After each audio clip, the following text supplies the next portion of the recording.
All right, we are live. Hello. Sorry. Hello, this is Craig LeBlanc with the Daily Bitcoin Podcast.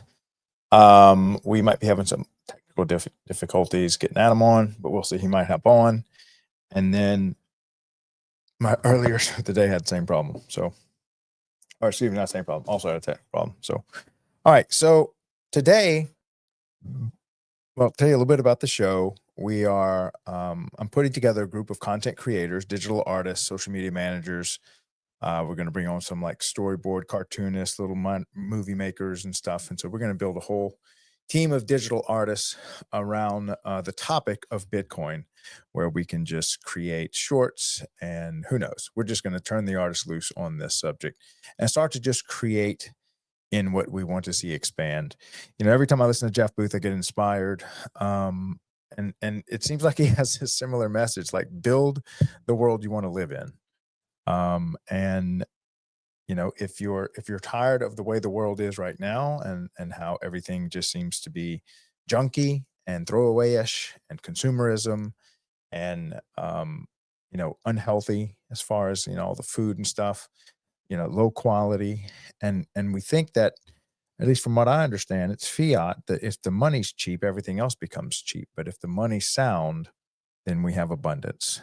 And so Jeff talks about a lot of the people that are working inside of the Bitcoin network.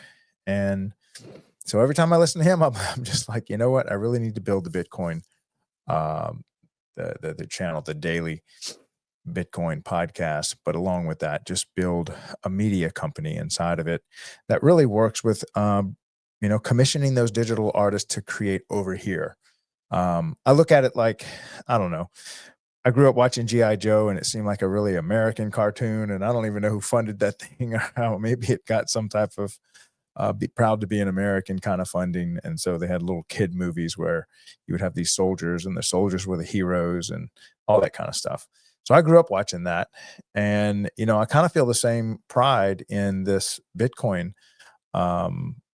movement, I guess you could call it. It's almost like a digital nation state, the first digital nation state. And, you know, I love the people. I love what they stand for. I love their values. And I love everybody appreciates strong money, rare digital assets that we all like being, you know, semi-private. And when we like being able to do business peer to peer. And so anyway, a lot of these values I got came from a book that I read when I was little. So I was going to have two books that I'm going to recommend for non-Bitcoiners and Bitcoiners alike. One of my favorite books.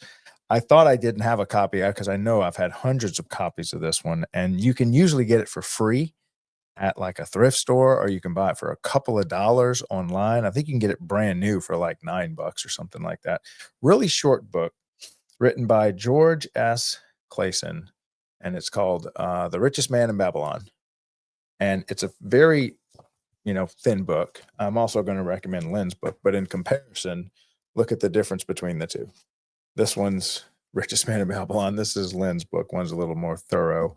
But what I love about Richest Man in Babylon is it gives you a base of how to become wealthy. And it's a lot around habits, just simple rules of gold, the laws of wealth generation that, you know, you could tell this is like, feels like an ancient text that, you know, the recipe, the formula for wealth has been consistent throughout time. And it's things like, you know, find a way to increase your earning potential. Okay. When does that not apply? Is that something revolutionary? Find a way to make 100,000 a year instead of 50,000 a year. Yeah. I think that made sense. Find a way to double your income has made sense since probably income came around, whenever that was born. Find a way to double it. Find a way to do more with less.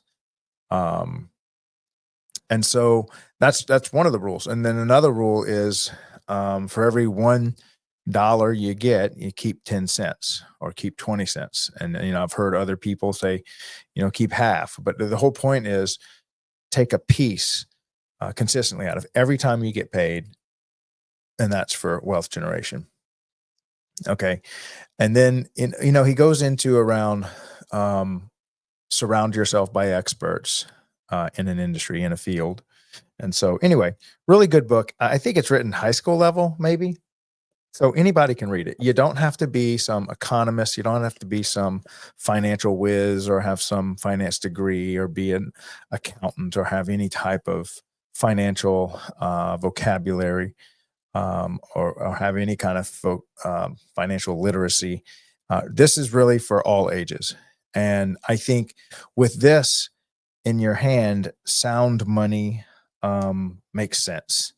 And but if you're just among the poor and you constantly poor because you don't have any understanding or framework around money or having to build money or obtain money or grow money or protect money because you just never have it, then I think first order of business is get you out of that group of people and get you into a group of people where you um, save a little more money. And it's not that you're always going to be successful. I want to make it clear. I personally have had ups and downs of, to where I was doing very well financially, and then I was like in the dumps, in the hole, getting sued, and then crawling my way back out of this and building something else, and then it crashing, and then trying in multiple fields, and I don't know if the rest of you guys have that similar story. And then I'm still, doing things today that scare me financially. They challenge me entrepreneurially, and there is not 100% chance that the things I'm doing now are going to succeed. And I'm 40, just turned 49. So I want y'all to know that just because I'm up here and I have this channel and I have these great books, and don't think you already have to know everything, and that don't let Bitcoin intimidate you, because all of us were intimidated on day one that we kind of discovered Bitcoin. And then as we started to research it, it does humble you because it challenges everyone's understanding of finance and wealth preservation and privacy and decentralization. It challenges everything that we've ever known about protecting our wealth and transmitting our wealth and having something that's digital and globally recognized. And so, and the reason I say all this is just, I don't want any, because I can't tell you how many times people get into Bitcoin and I can tell they're just so embarrassed by how little they know. That's just, oh, that's too technical for me, or I'm too old for that, and I can tell you, it's the same as when you decide to, at some point in your life, either through a bad health diagnosis or you just, commit for some reason to get in shape. It's when you start really working on your health, your spiritual health, your mental health, your diet, your exercise, whether you're doing like yoga and saunas and ice plunges. And at some point, a person takes seriously building their flesh and their spirit and their mind. And so, this is just like one of those. There's going to be a lot you don't know, and you might find that you're eating junk food. And so maybe what you're reading right now is just kind of junk food, or you're just not really getting any good sustenance in your diet of financial education. Now, if you're a student of finance, and let's say you have a financial background and you've always thought business was great, and so maybe you're sitting on top of a fairly robust financial education, you still will be humbled. Trust me. This book's is a little bit better for you. I love this because Lynn teaches about the history of money, where it came from, and all out through the ages. And then towards the end, she's like, Bitcoin. And it just makes sense the way she lays it out. And she is a great author. And I've seen her speak a lot just in public. Well, I say, on YouTube, where I'll watch where she speaks in public and re-listen to it on YouTube. Both really good books, because if I'm going to start a YouTube channel or a podcast or a media company that talks about Bitcoin, you cannot talk about Bitcoin without first understanding what money is. And if you ask somebody what is money, that is, Robert Breedlove always asks that question, and the answers you get are so varying, and it almost depends on where you are in life or how philosophical you want to take it. But it's something that you should think about. What is money? What does it represent? What do I do to get it? I spend my time, my intelligence, my collective wisdom and skill in a certain craft, and I multiply all that together, and I bring something to the market. I sell it. hopefully, it cost me less than I was paid for it. And this is how you store value. And then you choose to redeploy that value however you see fit. And you can kind of create your life this way, where you're selling your goods and services, you're bringing in cash, you hopefully have a little bit more in your bills, and then you try to better yourself and your family. You try to maybe spend it on something that's maybe makes the people around you a little more stable or something. Or maybe you just go have fun and go on a date, or, maybe you just risk it all again on the next business venture. For those of you out there that do that, my kind of crowd. So anyway, these are books, and a lot of these books behind me are of similar nature. A lot of, well, I'd say about half of them are some, spiritual of some sort book. And then the other half are a lot of leadership, entrepreneurship, that kind of stuff.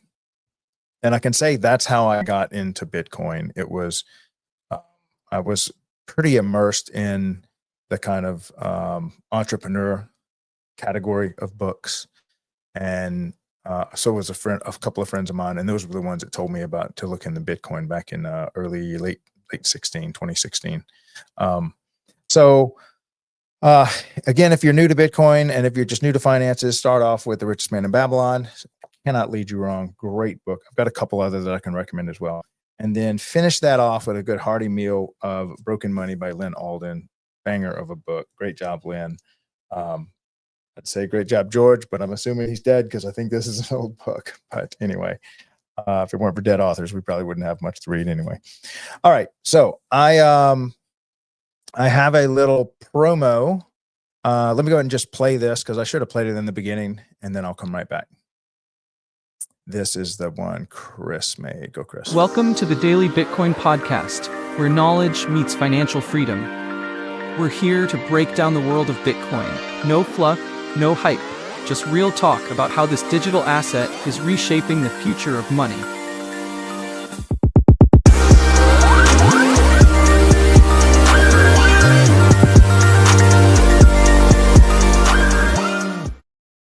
Inflation is stealing your purchasing power, but what if there was a way to fight back? Enter Bitcoin, the digital currency that empowers you to take control of your wealth. Ever wondered why your money doesn't stretch as far as it used to? At the Daily Bitcoin Podcast, we educate, inform, and inspire. From expert interviews to breaking news, we bring you everything you need to stay ahead in the Bitcoin community. Market updates, expert insights, real-world use cases, and practical tips to navigate the Bitcoin economy. So whether you're a seasoned Bitcoin investor or just getting started, this is your daily dose of Bitcoin wisdom. Don't miss out. Subscribe now, hit that bell icon, and let's break free from the chains of inflation, one Bitcoin at a time. The Daily Bitcoin Podcast, your gateway to financial freedom. All right. Thank you, Chris, for making that for the show. We're going to have a couple others. I think I'm going to try to run a competition this weekend if I can pull it off for my Texas trip. We'll be airing from a convention in Texas, so y'all will see me live in another from another podcast that I do. So that should be pretty cool. Now, I wanted to say that I actually had to open up a bank account today, and a really nice lady there. And of course, I talked to Bitcoin I talk about Bitcoin to everybody and asked her about it. And she was just saying, well, it's kind of risky, and I'm too old for that kind of stuff. And, I hear that a lot from people that, I guess are kind of closed off to it. And when I say closed off to it, it is intimidating. That's why I try to give you all some books to read and some other stuff to just kind of demystify it. But when she said it was high risk, and I was thinking the whole time, I'm like, where's the risk in the formulas? Where's the risk in, let's just say you have a math equation. And you work it out, and from beginning to end, and it equals, and you get the answer, check it out. Okay, and now you know this math equation. And then you come back and you run the same formula again, and lo and behold, you get the same answer. And you run it again, and you get the same answer. And it could, let's just say like 2 + 2 = 4. And so you run it each day for 10 days straight. And each day, when you add 2 and 2, it equals 4. And let's just say you make the formula more complex. Maybe it takes a little more checking, but you still get consistent answers. And math is like this, where you can have somewhat of a balanced, an exact balanced scale on one side of the equals and then on the other. And so cryptography is in this world of measurable math and science. And all this has come together to be built on top of a mountain of cryptographers that went back all the way, gosh, really to the Enigma machine. But especially in '92, when we have the cypherpunks come out, right? The Cypherpunk Manifesto, I think that was in '93 or maybe '94 when that came out. Actually, I think it was dated. Shoot, it might have been dated '98. Making me want to look it up. Anyway, what Satoshi Nakamoto did is he analyzed all these different components, and each separate component worked well by itself. And kind of like a Lego brick wall, each component is its own Lego that's working formulas, code, and math and language. And then he just basically pieced them all together and painted the masterpiece out of 40 technologies that had been giving birth in this science of cryptography and code and computer science, coming out from all the way back from the 60s or maybe even the 40s. And then finally trying to solve this money problem that we really witnessed in 2008 with the housing bubble. And this is what gave birth to Bitcoin. And I saw some post today. Some guy said all of these formulas worked and as separately, and they've been working together in unison for 15 years. What part of this is going to break? And as you start to familiarize yourself more with actually what Bitcoin is, the fear of it failing starts to just fade away, much like a bridge. Maybe once you understand the solid foundation that the bridge is built on, and the strength of the trusses, and how much stronger it is than any wind load or any load that could cross it, or anything in the river. And if it's just endured, then the engineer has much more confidence in understanding that he ran the numbers check out, it's solid, you can put weight on it. And I think that engineers have been saying that exact phrase for 15 years, saying, I've run the numbers, it checks out, it can hold the load.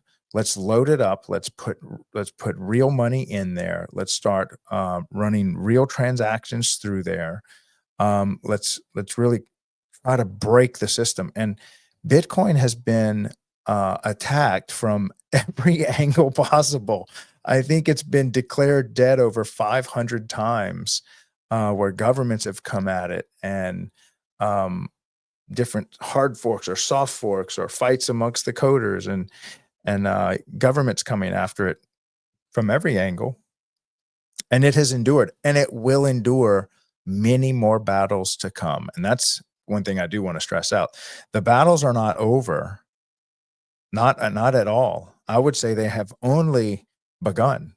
The battles that Bitcoin will necessarily endure as it reprices the market. If we know fiat is going to lose over time from the slow erosion of all value being taken out of something that's common and being put into something that's rare, then I think what you're going to see is, inevitably, if you knew that something was going to destroy you, you knew this, what would you do to stop it?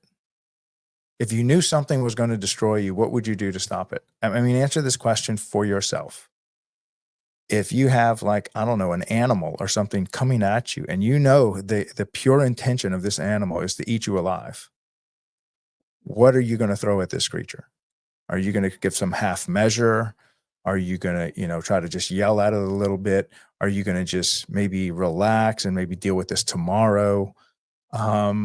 No, it's going to kill you. It's coming at you. And if your brain's working properly and your reflexes and instincts are there, you're going to come at this thing with everything you have. And because it's basically kill or be killed. And I think this is just a game theory playing out. And as much as I don't, want to see some big war between the dollar and Bitcoin, I don't think it has to be. I think one can kind of stay well, I really don't understand this a whole lot, if we're being completely honest, but I've been told and I've read that the dollar can play as maybe the payment rails something like that or the other. I'll let one of my guests maybe botch that up better than me, or maybe not botch it up as bad as I did. I don't want to see an all-out war between, the things that are being disrupted and the disruptor. But I know Bitcoin is a disruptor because it just conducts business with much less friction. It conducts business with much less energy and risk and exposure to theft and exposure to a counterparty risk, a third party, a bank, a lawyer, a government. Those things can be risky. They're risky all the time, and they're all over, and they're all the different sorts and sizes, and some are more honest than others.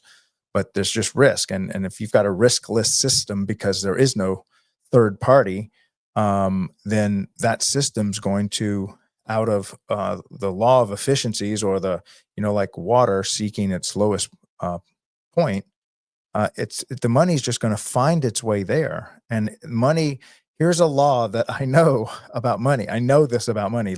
Money goes where it's best treated. That if money expands where it's best treated. And so that's why wealth can be amassed, even though it was just recently created, because whoever is treating wealth most respectfully and amplifying it and growing it, doing more with less, those buckets of money are going to double, quadruple, 10x, 100x, 1000x. And Bitcoiners are a whole global phenomena that respects money. And so the money respecters, the value creators, they're all, and some of the most brilliant minds, by the way, some of the smartest minds on earth are building inside of Bitcoin. I have met these men. I've shaken their hands. I've spoken to them. I've been speaking to people my entire life. And I can tell you, this is a very intelligent crowd. It's the same ones working on Nostr. It's the same people that have helped build the entire internet and the world of computers and AI and chips and all this kind of stuff. It's those people. And there's a massive chunk of them working on the Bitcoin everything, the Bitcoin apps, the Bitcoin rails, the Bitcoin fediments. You've got lightning payments. You've got working on different ways to take Bitcoin and slice it up into every other way so that all these institutions can buy it. Even now, some very good politicians are getting behind this that have sound money principles and are trying to incorporate it into our treasury reserves. And this is happening. This is a global phenomena that speaks all languages. This is like the language of math. So the language of money is a universal language. And I think you could say it's a universal language to say, if you make something, you don't want it to be taken from you. If you make something, you would rather store it in something with an infinite shelf life. You will hope that your savings can be broken up into many small pieces so that you can spend it exactly what you need when you need it, which means it's divisible, right? And Bitcoin can be broken up. One Bitcoin can be broken up 100 million times into what's called a sat. And I think right now you can buy I think 1,000 or 1,500 sats for $1. I haven't checked in so long, but somewhere around there. And then you can send these instantly at the speed of light and verify that they got there within minutes. And just for a fraction of a few dollars, I can send $10,000 for a couple of dollars. And so this way of conducting business, storing value, transmitting value, peer to peer. It's a revolutionary way to conduct business, and it can be known, especially with this age of information. These books are readily available for anyone to know to read. So the only thing that's slowing this thing down is the speed at which education can get into the minds of the money managers, of the wealth generators, because it's like anything else. Disruptive technology starts off slow, but then as it disrupts, it just kind of hockey sticks up till it takes the entire consumable market. And I think we're at the beginning of this hockey stick where it's starting to just go vertical, because now the cat's out of the bag. I think the education arm is now in a full-on sprint, and the students are in a full-on sprint to the knowledge, and it's on every cell phone. And people like me are making content, and other people are making cartoons and explainer videos, and it's being incorporated into regular financial education, even in some countries like El Salvador, they incorporated it into high school. And what's the reward for this, right? The reward for having superior weapons on the battlefield is you take more territory. When you can accumulate more power more efficiently, then you become more prosperous. You can grow faster. You can have more influence. And so you could say the Bitcoin network as a country is growing wealthier faster than any other country. So the wealth of the Bitcoin nation is growing by 45% a year. And that's not to do, with how Bitcoin, that doesn't even include how Bitcoin changes so many other parts of your life, like your health and your relationships and what you choose to waste things and money on. Bitcoin kind of makes you force a quality at it across your life, because now money's not cheap, that you're trying to get rid of because you don't want to hang on to money because money loses value. Now you're holding on to Bitcoin. So you're like, whoa, I'm not going to let go of my Bitcoin unless I really want or need this. Maybe I'll just wait until all those things that I want or need drop drastically in price as compared to my Bitcoin. And now I can just say, take a fraction of my Bitcoin and get all of those things and more. And so Bitcoin does give you what they call a longer time preference. You'd rather just wait for the better deal and maybe not need this instant gratification, which is so often what triggers our buying habits. Well, money, cheap money that's constantly being printed, it's losing its value. That I can either buy the eggs now when it's only $6 a dozen, or if I wait a month, it could be $7 a dozen, and I still only get a dozen eggs. It costs me $1 more. And so whereas Bitcoin's like, you know what? I can hang on to this Bitcoin and, buy 1 dozen eggs instead, or I can wait a few months and buy like 100 dozen eggs because it's growing so fast. So anyway, I like the habits that it makes you form. And so this is the kind of stuff that we're going to be talking about. I've got, again, I want to do this show every day at 9:00. Tonight was kind of a special one because it was, we were going to do this on Friday, and we're probably going to do this next Friday as well with, Ahmad. Actually, I just realized Ahmad is on Wednesday. So I think next Wednesday is Ahmad Amoose. So he's coming on as a guest. I've got a couple others lined up, but again, guys, give us about to the 50th episode. Chris and I and Kathleen are working in the background, really trying to build this show out, along with a couple other video editors, and really appreciate all the love and support that y'all are giving us. Again, y'all have a great weekend. I will be here on Monday. It's my commitment, 9 p.m. Eastern, Sunday through Thursday. The next week will be another Friday show. So I'm trying to take Fridays and Saturdays off, but my commitment is to be here at least Sunday through Thursday, 9 p.m. to do a daily show about Bitcoin, bringing you guests and gathering digital artists to start creating in this space so we can build the world we want. Thank you, Jeff Booth, for giving me that inspiration to really come back in it, along with all the other supporters that I have. Love you guys. Y'all have an awesome weekend. Again, this is Craig LeBlanc, the Doorman, with the Daily Bitcoin Podcast. See ya. Welcome to the Daily Bitcoin Podcast, where knowledge meets financial freedom. We're here to break down the world of Bitcoin. No fluff, no hype, just real talk about how this digital asset is reshaping the future of money.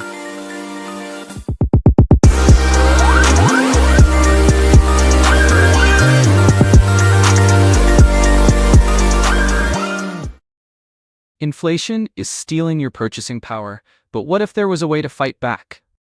Enter Bitcoin, the digital currency that empowers you to take control of your wealth. Ever wondered why your money doesn't stretch as far as it used to? At the Daily Bitcoin Podcast, we educate, inform, and inspire. From expert interviews to breaking news, we bring you everything you need to stay ahead in the Bitcoin community. Market updates, expert insights, real-world use cases, and practical tips to navigate the Bitcoin economy. So whether you're a seasoned Bitcoin investor or just getting started, this is your daily dose of Bitcoin wisdom. Don't miss out. Subscribe now, hit that bell icon, and let's break free from the chains of inflation, one Bitcoin at a time. The Daily Bitcoin Podcast, your gateway to financial freedom.